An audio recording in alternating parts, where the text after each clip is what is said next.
एक मंडी से, मंडी समझते हो? हाँ, यहाँ सब्जी फल बिकते हैं ना, तो वही से शुरू होती है कहानी।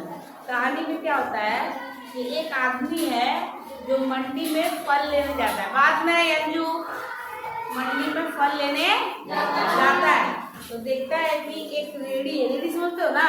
हाँ, तो एक रेडी लगा हुआ है, लेकिन आदमी कोई नहीं है। फल का रेडी लगा हुआ है, लेकिन कोई भी व्यक्ति उस पे नहीं है। देख रहा है, इधर देख रहा है, इधर देख रहा है, आस पास देख रहा है, कहीं तो दिख नहीं रहा है। तो तभी देखता है कि उस रेडी पर एक लगा हुआ है तख्ता, मतलब कुछ तख्ती टाइप का बोर्ड। हाँ, बोर्ड लगा हुआ है, उसमें कुछ लिखा हुआ है। तो ध्यान से पढ़ता है उस बोर्ड को। बोर्ड में क्या लिखा हुआ रहता है कि अगर आप जल्दी में हैं, क्या लिखा हुआ है?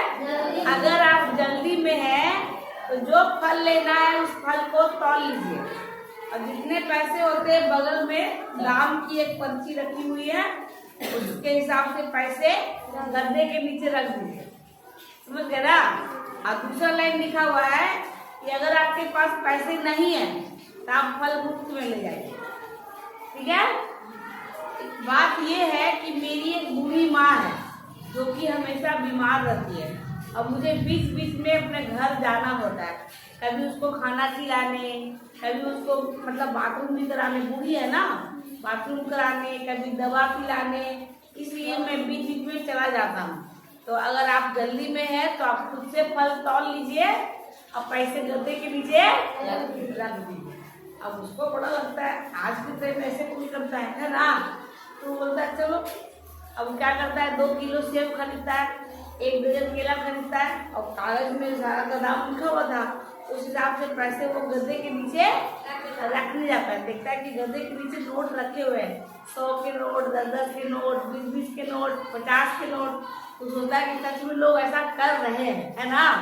तो वो भी नोट रख के चला जाता है, घर चला जाता है। शाम होता है तो वही आदमी जिसने फल खरीदा था, तो वो मंडी में फिर से वो तैयार वार होकर मंडी में जाता है देखने कौन है भाई जो अपना दुकान ऐसे छोड़ देता है ना?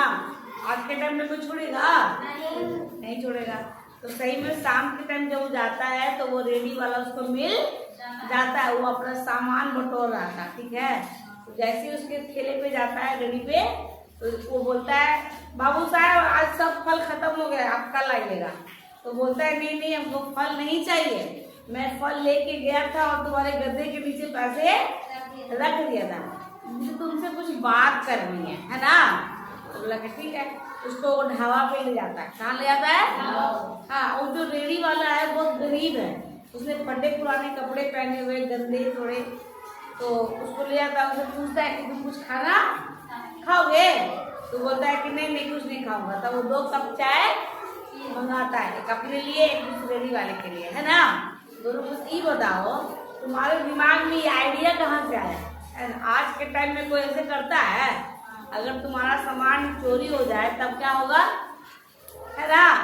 तो दुकानदार बोलता है कि बाबू साहब हम जो आपको बता रहे ना, वो ध्यान से सुनिएगा। मेरी जो माँ है वो बहुत बूढ़ी है, अब मेरा कोई बेटा बेटी नहीं है, मेरी पत्नी भी जो थी ना कुछ साल पहले मर गई। हम घर में सिर्फ 2 ही लोग हैं, मेरी माँ और मैं। ठीक है?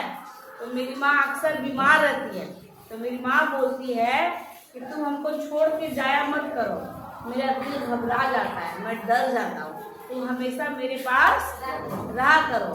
तो एक दिन मैं अपनी माँ के पैर दबा रहा था, उसी से मैंने पूछा कि माँ तुम अक्सर मुझे बोलती हो कि तुम मेरे पास रहो, अगर मैं हमेशा तुम्हारे पास रहूँगा तो हम लोग बहुत पैसे वाले नहीं है, हम लोग गरीब हैं, तो हमारा खर्चा कैसे चलेगा, राशन पानी कैसे आएगा? तब मेरी माँ ने मुझे ये सलाह दिया था कि तुम बेटा ऐसे जाके रेडी कर खोल लेना और एक बोर्ड टांग देना। ठीक है? तो बोले कि माँ तुम पागल हो गई हो, आज के टाइम में कोई ऐसे करता है? सब लेके भाग जाएगा। तो उसकी माँ डांट के बोलती है फालतू बात मत करो, जो मेरे भाग्य में होगा वो हमको आके मिल जाएगा। ठीक है? तो तुमको हम जो बोल रहे हैं वही करो, भगवान जो है सब देख रहा है। तो मेरे भगवान पे मुझको बहुत ज्यादा भरोसा है, वो मेरे साथ कभी बुरा होने नहीं देगा। तब से ये काम मैं 4-5 साल से कर रहा हूँ। लोगों को लगता है कि मैं बीच बीच में आता हूँ, लेकिन मैं आता नहीं हूँ। मतलब मैं सुबह अपनी दुकान लगाता हूँ और सीधे शाम को आता हूँ। दिन भर मैं अपनी माँ के पास रहता हूँ, उसकी सेवा करता हूँ। और बाबू साहब, अब यकीन नहीं कीजिएगा कि आज तक 4-5 साल बीत गए, मेरा 1 रुपया भी ऊपर नीचे नहीं हुआ। उल्टे कुछ ज्यादा पैसे मुझे मिल जाते हैं। बोलता है वो दुकानदार कि एक बार एक छोटी बच्ची ने मेरे दुकान पे पुलाव रख दिया, ठीक है, और बोला एक कागज में लिख दिया ये आपकी मम्मी के लिए। एक बार एक डॉक्टर साहब ने अपने फोन नंबर की पर्ची मेरे दुकान पे छोड़ दी।